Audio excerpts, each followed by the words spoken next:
All right, so I'm heading to Vancouver now, and what I'm going to do is I'm going to kind of navigate to a supercharger. I don't need to charge, but I just want to see what the car's going to do because this is in a parking garage. So let's hit go. It's going to be a 45-minute drive. We're also in a weird spot. Like, I'm curious how the car's going to leave here. Okay, nice job. There's like a sharp curve in front of us, so it needed to do the move that it just did to get out.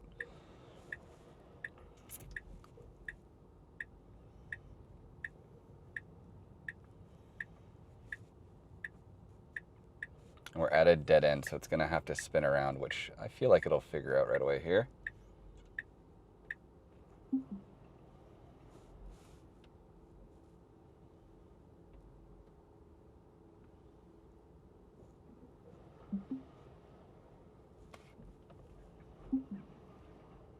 So this is a scenario where I feel like we could have done this all much. It's doing it quick, but we were unnecessarily in an awkward situation there. I think two things would have fixed that. One, if we had a front bumper camera, I think we could have gotten closer as we were going forward. And two, I just wish that some logic was applied that as we started our turnaround, we weren't going to be nosed into a corner, resulting in us having to do that kind of like Austin Power maneuvering. Either way, really good job getting out, but yeah. And I guess just a small thing, because I don't want to precondition the entire time because I'm not going to actually charge. I'm just going to navigate to something really close, and at the last minute, I'll change it to the supercharger. So let's say Jollibee, edit the trip. There we go.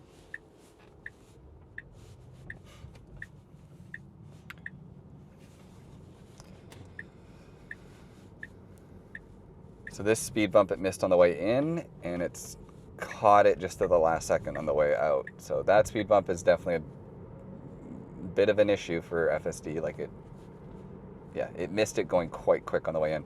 We're slowing down for that car that just very like aggressively swerved into our way. So really good job. We're slamming on the brakes for this guy on the road, slamming on the brakes. We're almost going off the road. Okay, I'm gonna snapshot that. Version 14 seems a lot more hesitant when there's a human on or near the road. Do with that what you will. It's never a bad thing to be like cautious of pedestrians, but like that garbage man was obviously going to stay right by his truck. There's no need for us to be like kind of like slamming on the brakes as we approached. Which is really That's good, insane. considering how much of an energy cell this is. That's insane, actually. That's great. Yeah. Well, okay, so for people listening who This is more of that lane changing hesitancy that I remarked on earlier. We had our signal on. The lane's wide open. There's only just now cars coming beside us. So, like, it's like the car wants to go around, but it's too timid. And when you're timid, it doesn't work in traffic. You end up kind of like sticking out like a sore thumb. We're in the standard profile too. Like, yeah, maybe hurry would be a little bit more assertive, but standard should be able to take a like decisive action to change into a lane. 3-row. So here it is again. The car's trying to signal and come back. I don't know. I'm just gonna snapshot that.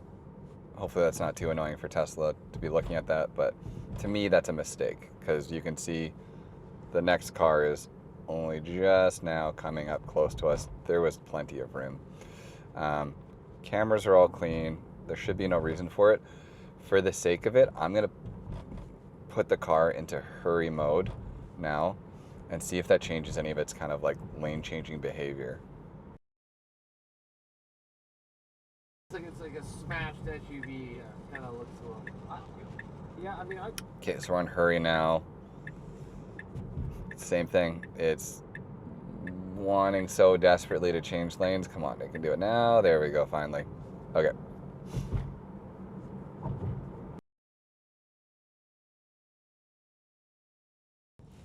Okay, so I'm actually changing the trip right now to YVR, and I'm gonna do international departures.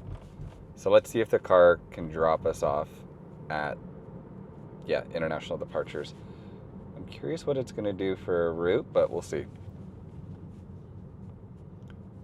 So I'm gonna say at destination, curbside, because that's what we want. This is an Uber, a robo-taxi, whatever. We're trying to get dropped off curbside at the airport. Let's see how it goes.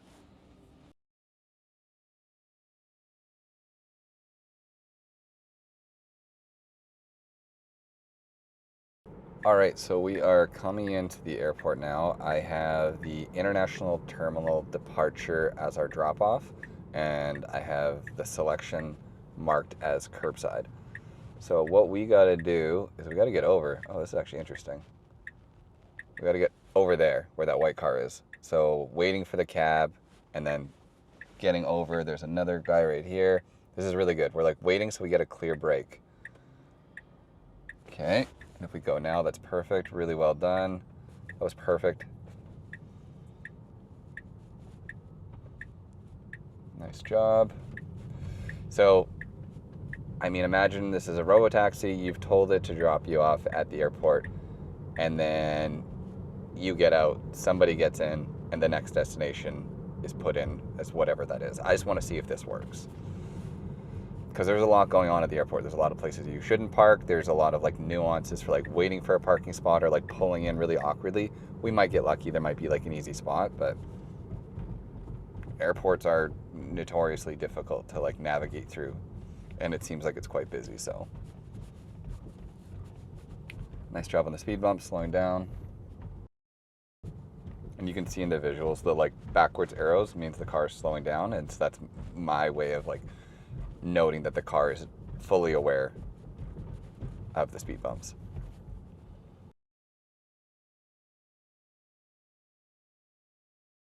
It's crazy how many Teslas are around us. So that's a Model Y, that's a Cybertruck. There's a Tesla right behind us. There's a Tesla 2 back from there. So like in my vision, I see like 5 Teslas, and that's just indicative of the Lower Mainland. Like they are everywhere. Okay, so honestly, anywhere here that I can find a spot would be perfect. I mean, this would work. Yeah. Boom. Okay. We're dropped off. That was perfect. Okay, so now let's go to Jollibee in Vancouver. I'm out of the car. Someone else hops in. They say, hey, take me downtown Vancouver. Start full self-driving. So that was a perfect drop-off. We got very lucky with having this spot right here. Actually, I can even stop. Just so we get one more. I'm going to do the domestic departures because that's just up ahead here. So let's delete that. Okay. So now the car is going to try and go curbside at domestic departures, which is just up here. It just gives us one more kind of data set on how the car does. Because right there, we did great. We just, like I said, got pretty lucky with an open spot.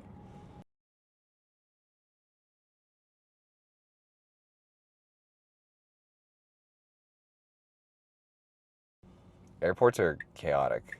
Oh, I wouldn't do this, but we'll see if it can sneak in. I mean, there's a bit of a like traffic jam up here, so if we can get past all these people and then drop us off a little bit further, then that kind of works. Okay. Oh, this was actually really good. If we can get in front of this person. Nice. Okay, okay.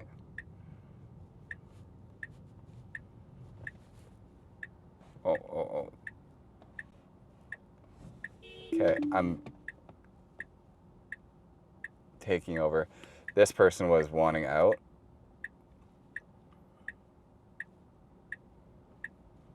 I mean, this is the issue with autonomous driving is we ended up getting ready to park in front of a person that was leaving. I could see the car was pulling over and wanted to slow down. I'll see what it does here instead. But that girl looked at me and kind of like pointed forward saying like, I'm going to leave.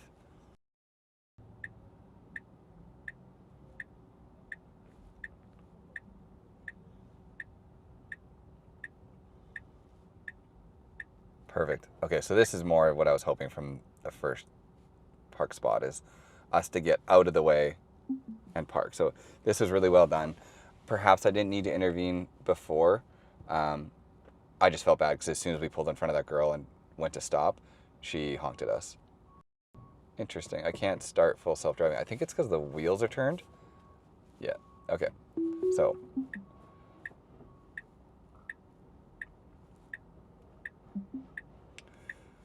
let's go from the airport to downtown Vancouver and see how the car does. I'd say that was handled well, all in all. Like, my disengagement was strictly out of politeness. Like, you could see the car in front of us was stopped for like 2 minutes and didn't care about moving. So people are generally pretty ruthless at airports. They care about themselves. They care about parking. So we could have stopped in front of that girl and that would have been fine. The car did nothing wrong. I just didn't want to bother her. So yeah, I mean, all in all, the first parking was great. And then the second parking after I intervened, when it tucked away, that was perfect. So I would say well done.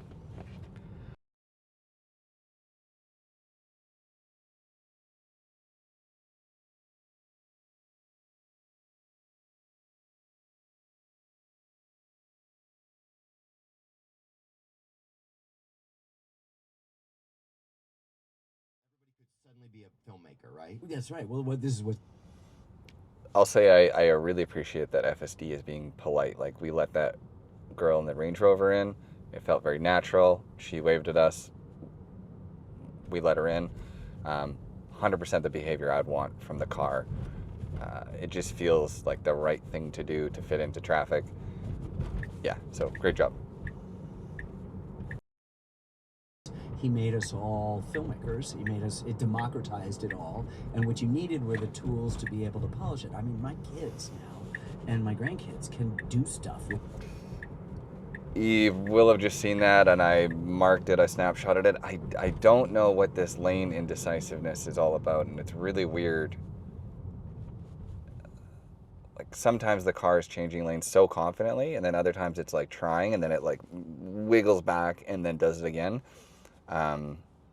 Yeah, perhaps not safety critical. It just feels weird. It doesn't instill confidence in me when I'm driving the car, or when the car's driving me. A cut? And I said, no, I don't do commercial endorsements. But if I'd said, like, I want 1/100th of a penny every time it's used, he goes, Oh, okay, we'll call we're it. slamming on the brakes for no reason. You know what I mean? It was like the great thing was to just sort of split the difference in the middle and not be so obstinate that I couldn't yield. I don't. So it was. That was really bad again. I don't know. I don't know what to say about that. I snapshotted it. We slammed on the brakes. Like, maybe we were letting that car in, but it wasn't natural. And then the person behind us was like coming up quickly because they weren't expecting us to slam on the brakes. I don't know. It's like the car is capable of making decisions so much faster now, which is great. Like, I was remarking on the highway that I think that's really good, that we can make those decisions and slow down like instantly. But it's almost like with that same brain that can make instant decisions the right way, it can make instant decisions the wrong way, and it causes these like really jerky analog braking feel. I don't know. That's bad. I really don't like that.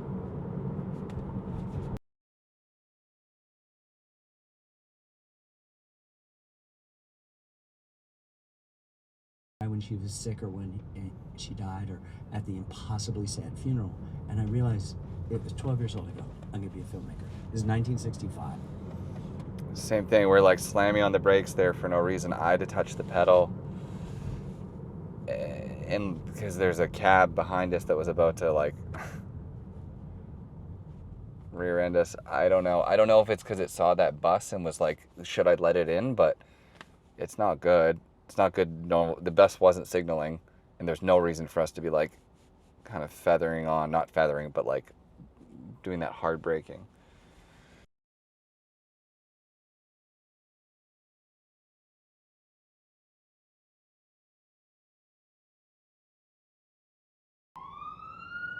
Okay, nice job. I know emergency vehicle handling has been added, and I've seen lots of videos of the car like pulling over really well. Oh God. I'm gonna ask Tesla, because a couple of the people have reached out to me, if they want me to keep snapshotting every harsh brake, but because I feel like I'm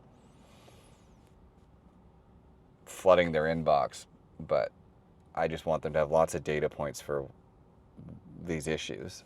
Like, yeah.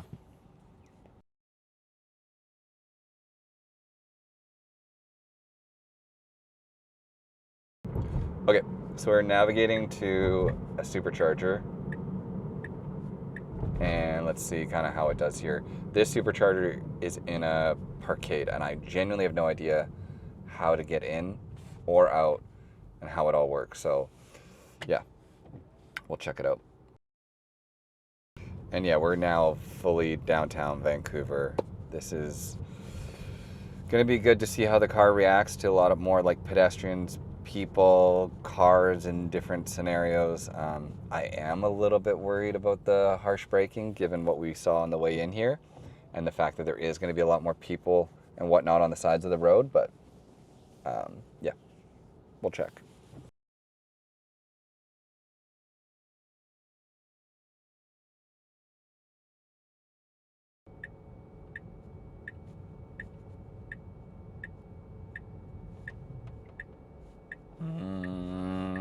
This is bad. Okay, that was weird. Again, I think we're waiting for that car to maybe pull out, and there's just a little bit of like uncertainty there.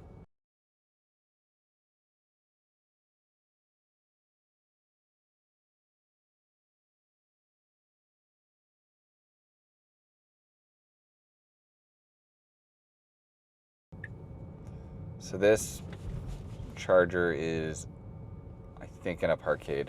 I'm a little concerned because like the nav just shows it to here, and we need to get, I don't know how it's going to do it. We'll see.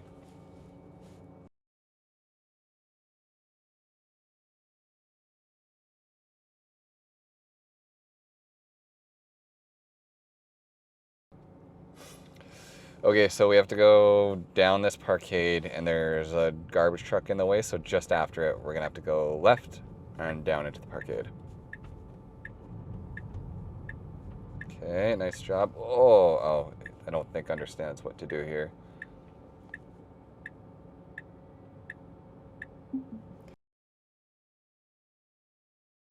Okay, so that did not work, unfortunately.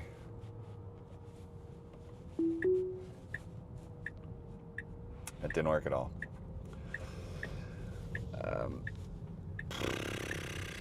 Yeah, I think I'm kind of done testing FSD downtown. I like this harsh braking, like that.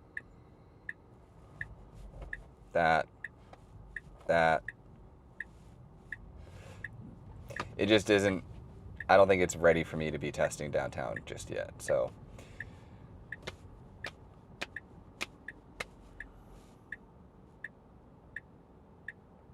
It's incredibly capable with some glaring issues at the moment that make it hard for me to trust, especially when using it downtown in a city center like this. I'll try to go to Costco with it here, because there's a Costco right here. It also has a parkade.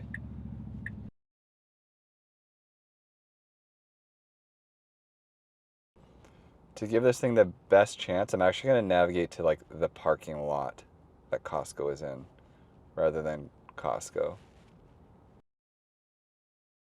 So we're now navigating to the Costco parking lot. I have it marked as a parking garage that we're going to, and let's see what full self-driving does. So ideally we're gonna pull in, find a parking spot, and it'll be down in an underground parking garage, which I've yet to see the car do. Okay, we're turning left. There is this guy crossing the road, and then there's like a truck fully in the lane. But that's fine if we kind of go around him, which I assume we will. Yeah, nice job. I don't think this is right, but I don't blame well, it's bad map data. I don't think the parking lot's here. No. Yeah, so I gotta take over. Yeah, the map data I think is wrong because like it's underground. It's in a different area.